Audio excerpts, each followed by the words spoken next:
নমস্কার বন্ধুরা, আশা করি সকলেই ভালো আছেন। সিম্পল স্টিচিং উইথ নিরু চ্যানেলের আরেকটি নতুন ভিডিওতে স্বাগত জানাই। আজকে আপনাদের সঙ্গে শেয়ার করব এই সুন্দর আমব্রেলা প্লাজো প্যান্টের কাটিং এবং সেলাই। সম্পূর্ণটি কিন্তু আমি সূত্রের মাধ্যমে দেখাবো।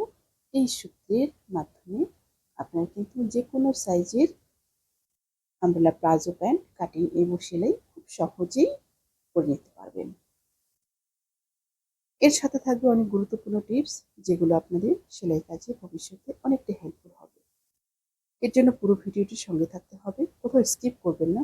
স্কিপ করলে ইম্পর্টেন্ট জায়গাগুলো মিস হয়ে যাবে। সবার প্রথম প্যান্টটিকে কাটিং করে নেব। প্রথমে আপনারা কাপড়ের ভাঁজটিকে দেখুন, সম্পূর্ণটা ঠিক এইভাবে খুলে নেব।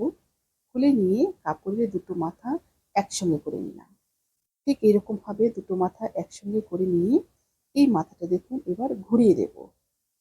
ঠিক এইভাবে ঘুরিয়ে কাপড়টিকে প্রথমে ক্রস করে নেব। এইভাবে ঘুরিয়ে নিলাম, ঘুরিয়ে একদম টান টান করে সমান করে নেব।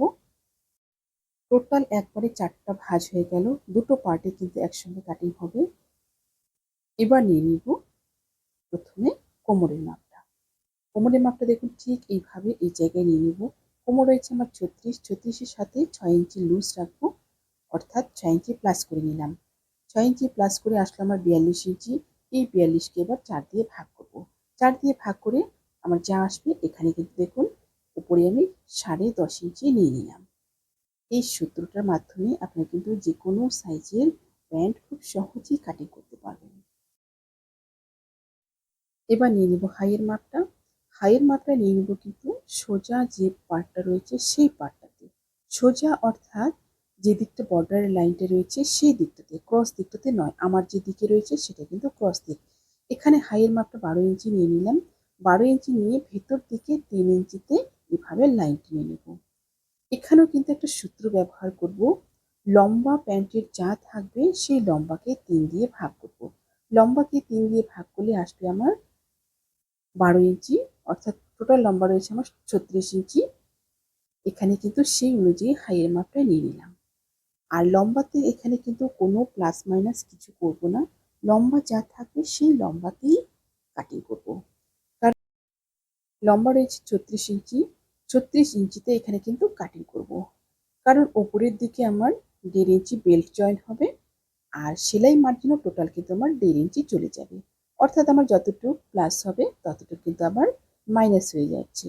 সেই জন্য কিন্তু এখানে কিন্তু আর কোনো প্লাস মাইনাস করবো না। যতটুকু আমার লম্বা থাকবে সেই লম্বা অনুযায়ী দেখুন এইভাবে 36-36 করে রাউন্ড শেপ একটা দিয়ে নিলাম। যেরকম আমরা আমব্রেলা ফ্রকটা কাটিং করি অথবা গাউন কাটিং করি, ঠিক ওই টাইপেরই কিন্তু নিচের দিকটা কাটিং করে দিচ্ছি। 36-36 করে নিয়ে কিন্তু এখানে গোল করে লাইন টেনে নিয়ে তারপর কিন্তু এইভাবে কাটিং করে নিলাম।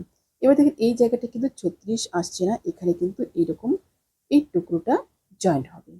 টুকরোটা এখানে উপর দিকে 1/2 ইঞ্চি উপর করে সেলাইয়ের জন্য রেখে দিলাম। তারপর দেখুন এখানে লম্বাটা নিয়ে নিব। লম্বা যতটা 36, সেই 36 অনুযায়ী কিন্তু রাউন্ড শেপে এইভাবে কাটিং করে নিব।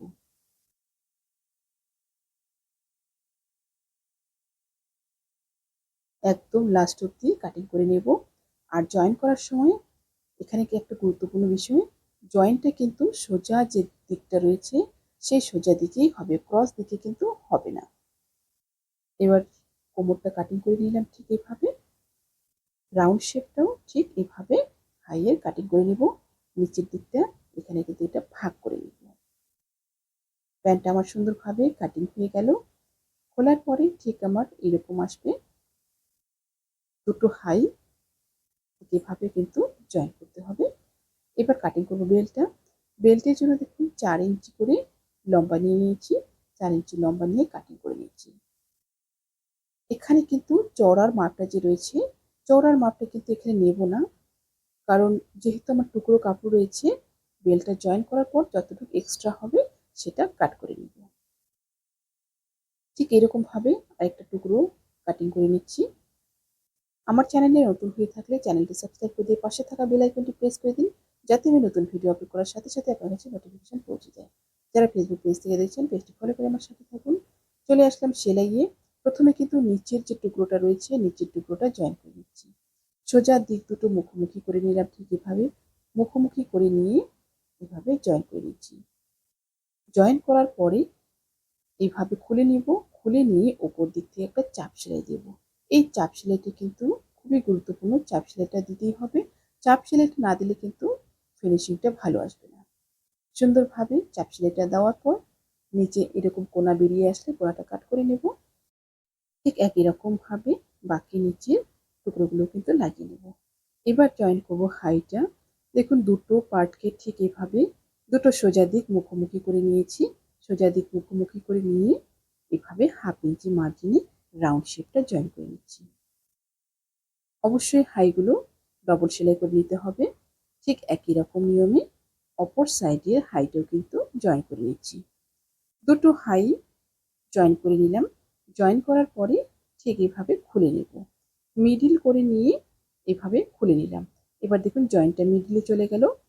জয়েন্টটা মিডিলে এভাবে করে নিয়ে নিচের দিকে যাব। নিচের দিকে হাইয়ের যে শেষ অংশটা রয়েছে, যেখানে আমাদের প্যান্টটা নিচের দিকে জয়েন্টটা হবে, সেই জায়গাটা কিন্তু একদম সমান করে নেব। এখানে যেন কম বেশি না হয়, এই জায়গাটা মাঝখানে প্রথমে মিলিয়ে নেব। মিলিয়ে নিয়ে ঠিক এভাবে নিচের দিকে চলে যাব। নিচের দিকে গিয়ে নিচ থেকে এবার সেলাইটা করব। ঠিক এভাবে জয়েন্টটা নিচ থেকে এই পার্ট থেকে একদম ওই পা অবধি এভাবে 1/2 ইঞ্চি মার্জিনে জয়েন করে নেব। এখানে কিন্তু মার্জিনটা 1/2 ইঞ্চি রাখবেন, 1/2 ইঞ্চি বেশি রাখবেন না। 1/2 ইঞ্চির বেশি রাখলে কিন্তু ফিটিংসটা ভালো আসবে না। ঠিক এভাবে একদম লাস্ট পর্যন্ত এই পা অবধি জয়েন করে নিলাম। নিচের দিকটা জয়েন্ট হয়ে গেল, ডবল সেলাই করে নিতে হবে। তারপর দেখুন পায়ের যে গোলাইয়ের দিকটা রয়েছে, মুহুরিটা, সেই মুহুরিটা এবার জয়েন করে নিচ্ছি। মুহুরিটাকে এবার এক ভাঁজ দিয়ে নিলাম।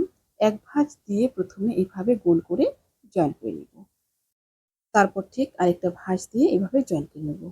ভাঁজটা কিন্তু 1/2 ইঞ্চের থেকে একটু কম দেব, 2 সুতের মতো। যত সরু হবে তত কিন্তু দেখতে সুন্দর হবে।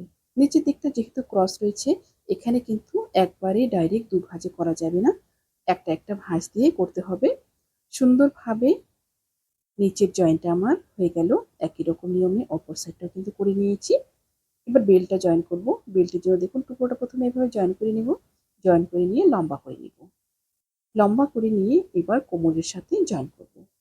ঠিক প্যান্টটাকে এবার এরকমভাবে খুলে নিলাম।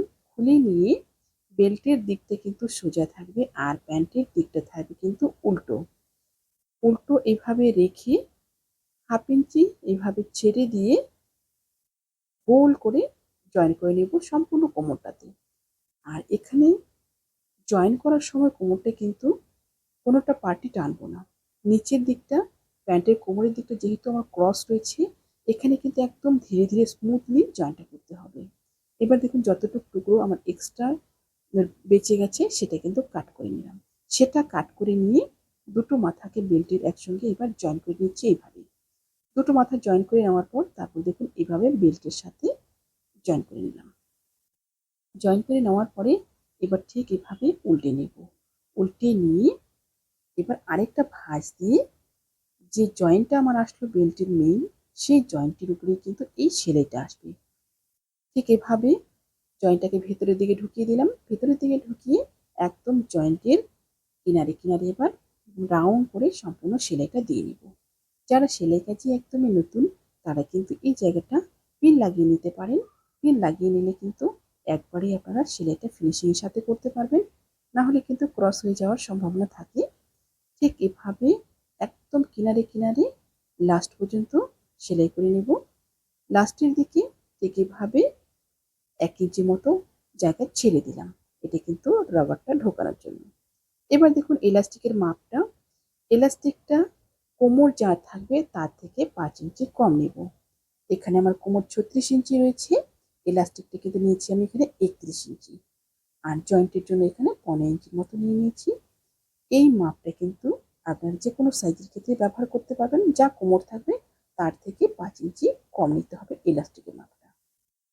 ঠিক এভাবে একটা কোনায় একটা সেফটি পিন লাগিয়ে নিলাম। সেফটি পিন লাগিয়ে এভাবে এবার এলাস্টিকটা ভেতরে ঢুকিয়ে নেব। যারা ফেসবুক পেজ থেকে দেখছেন, আপনারা যদি এই ভিডিওটি পরবর্তীতে আবার দেখতে চান, তাহলে টাইমলাইনে শেয়ার করে রাখুন। পরবর্তীতে এই ভিডিওটি দেখিয়ে দেখিয়ে এই প্যান্টটি আপনারা সুন্দরভাবে তৈরি করে নিতে পারবেন। ঠিক এভাবে এই পাশ দিয়ে বের করে নিলাম ইলাস্টিকটা। বের করে নেওয়ার পর এবার কিন্তু ইলাস্টিকটা জয়েন করে নিব। জয়েন্টটা দেখুন এভাবে কিন্তু ওপর নিচ করে রাখবো। ওপর নিচ করে রেখে এভাবে জয়েন করে নেব। জয়েন্টটা এখানে মোটা করে একটু সেলাই করে নিতে হবে। সেলাই একটু মজবুত করে দিয়ে দিব। কয়েকবার ঘুরিয়ে নিয়ে এভাবে সেলাইটা করে নেওয়ার পর এবার জয়েন্টটা করে নেব। ইলাস্টিকটাকে ভেতরের দিকে টেনে নেব। টেনে নিয়ে যতটুকু আমরা প্রথমে ফাঁকা রেখেছিলাম সেই ফাঁকাটা এভাবে বন্ধ করে নিলাম। এবার চারিদিকে কাপড়টিকে সুন্দরভাবে ছড়িয়ে নেব। এটা কিন্তু সমান করে নিতে হবে।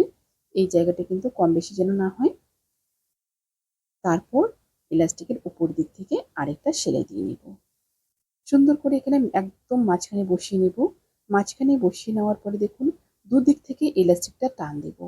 দুদিক থেকে ইলাস্টিকটা টান দেব যেন সুইটের উপরে প্রেশার না পড়ে। ঠিক এভাবে টেনে টেনে একদম লাস্ট পর্যন্ত সেলাইটা করে নেব।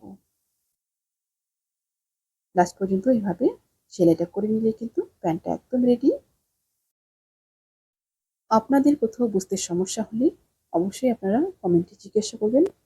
আর প্যান্টটা আমি সম্পূর্ণ সূত্রের সাহায্যে দেখিয়েছি। এই সূত্রটার মাধ্যমে আপনারা কিন্তু যে কোনো সাইজের এই আমব্রেলা প্লাজো প্যান্টের কাটিং এবং সেলাই খুব সহজেই করতে পারবেন। শুধুমাত্র সাইজটা চেঞ্জ হবে আর ফর্মুলাটা কিন্তু একই রকম থাকবে।